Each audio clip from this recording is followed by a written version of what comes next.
Hi, nice to see you again. Nice to see you guys. Nice to see you again. It was a lovely dinner. Thank you for the invitation. That's fantastic. Ja, wir haben ein Riesenglück. Er ist wirklich weltberühmt. Vielleicht nicht ganz so in unseren Breitengraden, aber sonst. Jetzt kommt er schon. Jetzt muss ich hin und wir sind Camino, dem Filmverleih, sehr dankbar, dass wir ihn heute hier in München haben. Ein toller Film.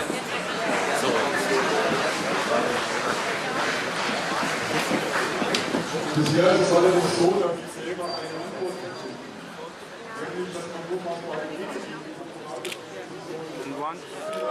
Hey, wie viele Personen kommen da? Du warst indischen hier. Das wird verdammt nochmal allerdings. Sehr gelaufen. Okay, sorry. We have to start. Thank you so much.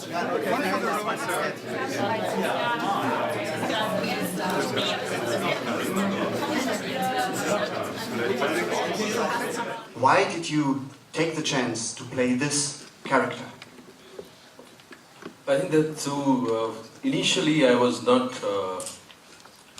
because I was doing a series called In Treatment, and that series was very taxing, it was very complicated role. And this world also promises a kind of dark journey. So I was little reluctant, I was taking my time. But it's the love of Anup and his personality which pulled me, and the impact of the script, I couldn't really, take it out from my mind, because when I read it, the first scene, it had so much of impact on me.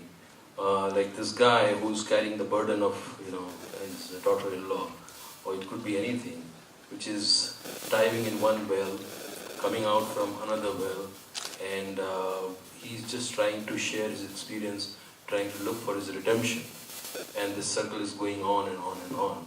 So this was such a haunting, beginning of the film, and that script stayed with me, and it's the love of Anup, which I couldn't really,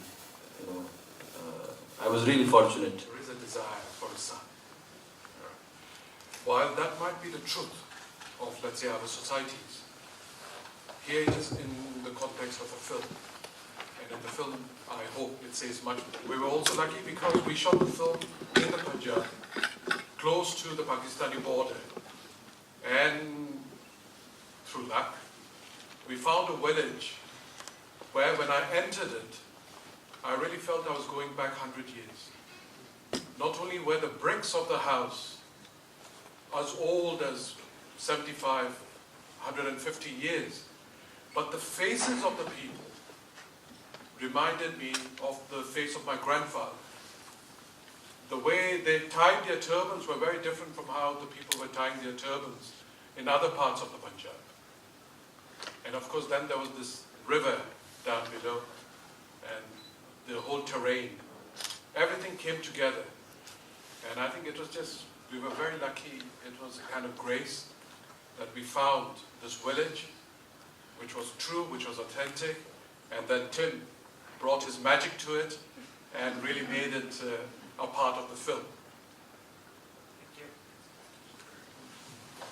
I would like to elaborate a little bit about this. Sometimes, the spirit of the film, it might sound a little vague and, strange, but I believe in it and I have experienced it many times. Is the spirit of the film sometimes guide things. I'll tell you an example of the first shot, second shot, where he's with the body and there's a well and he goes outside and then you see the moon and the reflection in the river. So we were struggling with the light with that shot, and it was like they decided it's almost we cannot shoot because there's no light. And earlier the moon was not planned. When the shot was taken, the last time when the shot was taken, the moon was there and its reflection was there. Sometimes it just happens, things come together. And I had two questions. One, why do you do these films? And what is your energy behind it? And why do you think Indian cinema is not going in that way? Why do you think it's always commercial, dance? Is that because of the crowd you feel, or do you think it will be changing in future? So one thing I should warn you, don't make it 100%. Keep it 90% or 50%, 40%. Because I haven't done all the films which are, interesting. I've done so many films which I did just for my survival. I do films because this is something which I found engaging, and this is something which keeps me,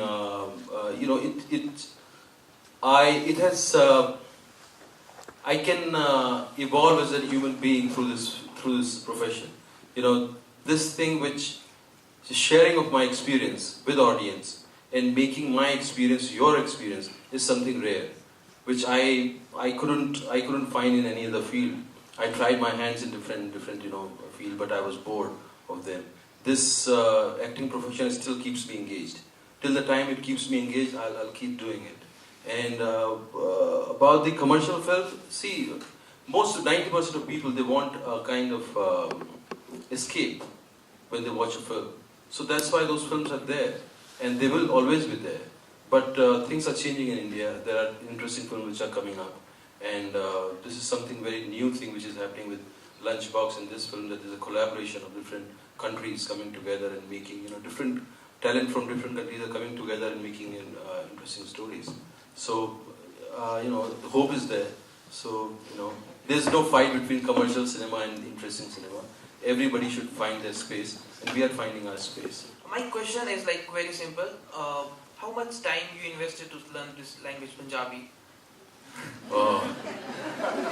Lot of time. I was not familiar with Punjabi. I've heard Punjabi, but I never spoken Punjabi. So in the beginning, when the trainer came, and there was a guy who was helping us with Punjabi. So he came, and when I started saying the lines, I thought I won't be able to pull it off. But while shooting, then I started understanding the rhythm of Punjabi, and then I fell in love with the language of I didn't do the complete justice to the language, but it's a beautiful language. It has a music to it.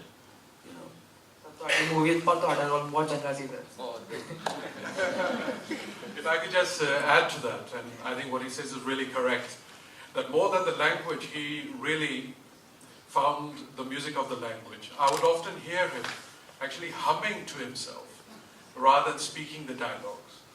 I would just hear him.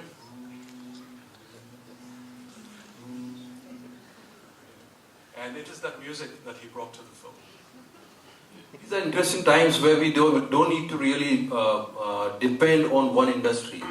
Like this film brought so many talents together. He liked the script, and then he wanted to produce it.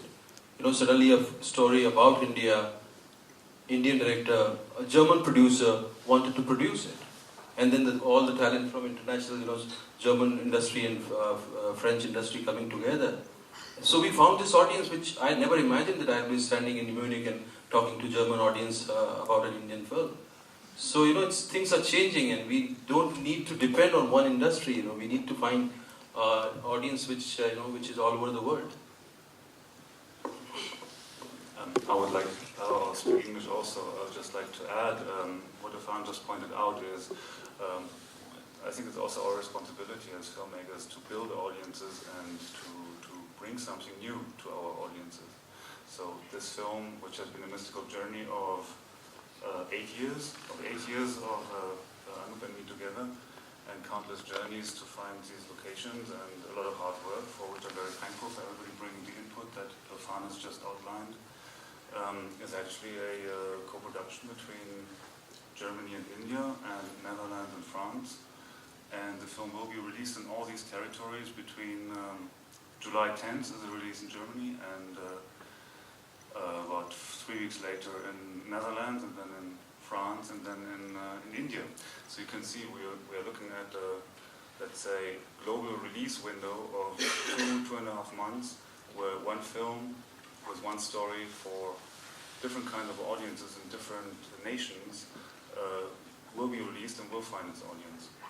So we always have to try to find new ways and new stories for new audiences. I really wanted this film to haunt the audience, as it has haunted me. I think there are things in Partition outside us, within us, that we have very rarely faced. They stay in us like ghosts. They live in us like ghosts. And it is very rarely that we confront these ghosts.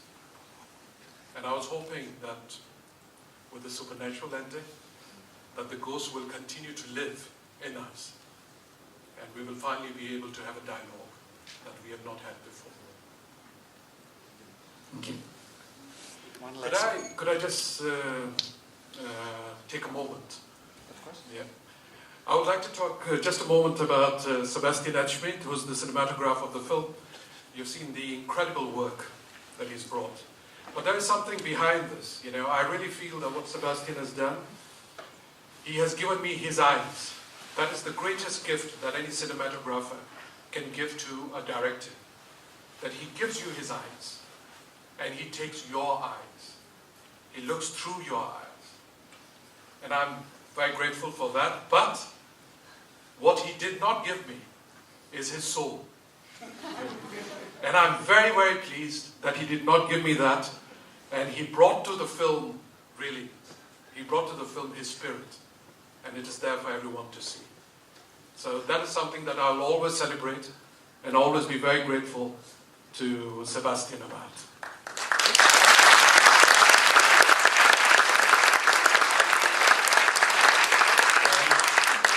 I'd just like to say a word about Bernd. Bernd saw some of the first early rushes, and he took me for a walk in Cologne. He took me for a walk, and I said, do you want to throw me in the river? He said, you know, I have a way of looking at this film. I said, tell me. He said, you know, the film to me is like flamenco music. That is how it is. I really hear music when I look at the film.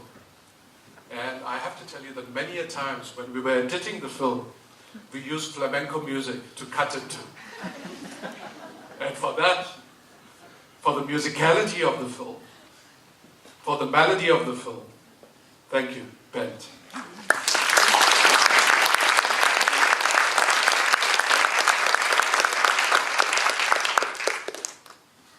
Hi, my question would be to Mr. Anup. Thank you, great work. I just have one more question. Are there any other movies in the pipeline? Absolutely. Any hints? The thing is, you know, this film took about 12 years to make. So what these 12 years did is that they allowed me to write a lot of scripts. So I have a pile now, and I'm slowly passing, you know, parts of it to people who might help me make my next film. Thank you. Thank you. Thanks to all the